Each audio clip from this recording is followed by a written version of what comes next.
রুমে, এ তো গোটা একটা সংসারের সরঞ্জাম দিয়ে গেছে। আর দার্জিলিং ঘুরে কাজ নেই মা। সে কি, কেন? এই হোটেলটা ঘুরে দেখলেই স্যাটিসফ্যাকশন নিয়ে বাড়ি ফেরা যাবে। পাগলি একটা, যা ফ্রেশ হয়ে নে। রাতে কিছু খেলো না বাবা মা।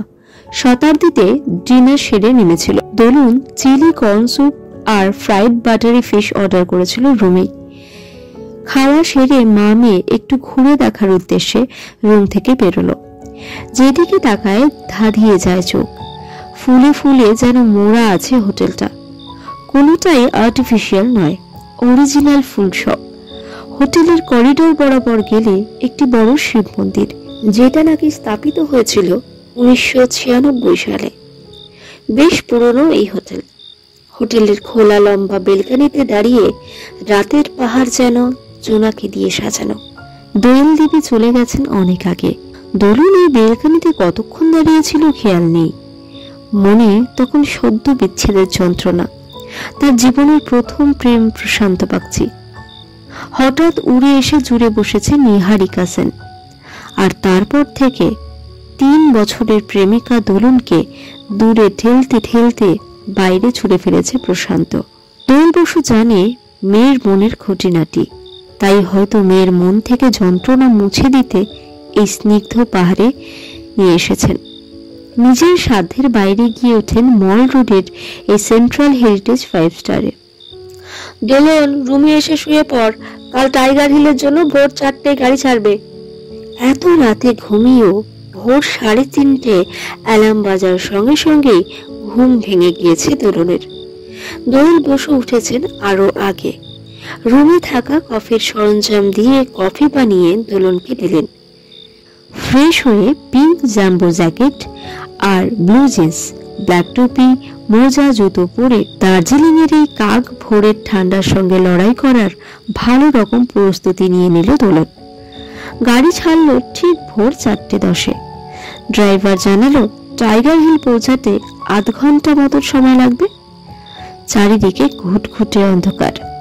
সামনের রাস্তাটুকু ছাড়া আর কিছুই তেমন দেখা যাচ্ছে না।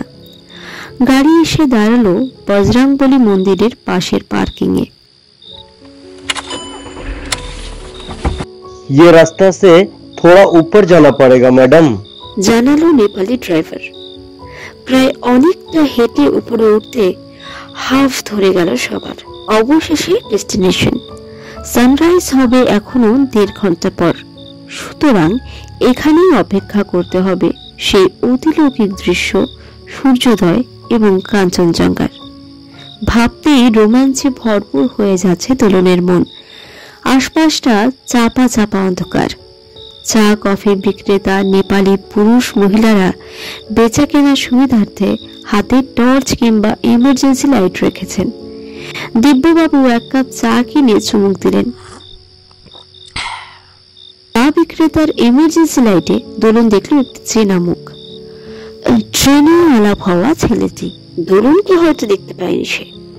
ছেলেটাকে দোলনের মন্দ লাগেনি, যদিও একটু ফ্ল্যাট করে গায়ে পড়ে, তবুও 19 বছরের দোলন এনজয় করেছে ব্যাপারটা। ট্রেন যাত্রাটা তার মনে থাকবে বেশ কদিন। দোলনের মনে হলো সূর্যোদয় হলে নিশ্চয়ই দোলনকে দেখে চিনতে পারবে ছেলেটি এবং কথা বলবে হয়তো। একটি মেয়ে হয়ে মা বাবার সামনে আগ বাড়িয়ে তো আর দোলন কথা বলবে না। 50 ঘড়িতে ধীরে ধীরে দেখা মিলছে সূর্যের সোনালী আভার। শয়ে শয়ে লোক টাইগার হিলে। সবাই একসঙ্গে প্রায় চিৎকার করে উঠেছে উত্তেজনায়। এখনই সূর্যের সোনালী আভায় প্রকট হবেন কাঞ্চনজঙ্ঘা। এই দৃশ্যের সৌন্দর্য বলে বা লিখে প্রকাশ করার চেষ্টা বৃথা। মায়ের হাত চেপে রেখে খুশিতে আত্মহারা হয়ে পড়েছে দোলন। প্রকৃতি কি অপরূপা! একবার মনে হলো কেউ দোলনের দিকে তাকিয়ে আছে এক দৃষ্টে। চোখ ঘুরিয়ে দোলন দেখল তুহিন, ট্রেনের ছেলেটি। তার পাশে একজন মাঝবয়সী মহিলা, হয়তো তার মা হবেন। তুহিন বলেছিল ট্রেনে গল্প করার সময় সে, তার মা আর তাদের ম্যানেজার এসেছেন। দোলন দেখল লোকটি তার মায়ের পাশে, একেবারে গায়ে ঘেঁষে দাঁড়ানো। দোলন সৌজন্য বোধে তুহিনকে দেখে হাসল। তুহিন নির্বিকার, মুখে তেমন কোনো আলাদা ভঙ্গিমা দেখা গেল না ছেলেটির। খুব শান্তভাবে মায়ের পাশে দাঁড়িয়ে রইল। একটু অবাক লাগলো দোলনের, যে ছেলে ট্রেনে এত গায়ে পড়ে ফ্ল্যাট করছিল সে কোনো রিয়াক্টই করছে না। ইচ্ছে করেই আর ছেলেটির দিকে একবারও তাকালো না দোলন। গাড়ি হোটেলে ছেড়ে দিয়ে গেছে তখন 8:45। 11টায় গাড়ি ছাড়বে। চিড়িয়াখানা, মিউজিয়াম সহ আরো বেশ কয়েকটি টুরিস্ট স্পট ঘুরে দেখবে দোলনরা। হেভি একটা ব্রেকফাস্ট করে স্নান সেরে নিয়েছে দোলন। এখন 9:30 বাজে, হাতে 1.5 ঘন্টা এখনো। দোল বসু এত ভোরে ওঠা একটু জেরিয়ে নিচ্ছেন। দোলন কাল হোটেলের ভেতরের শিব মন্দিরটা দূর থেকে দেখেছে, শুধু ভেতরে প্রবেশ করেনি। আগামী পর্বগুলির জন্য চোখ রাখুন আমাদের চ্যানেলে।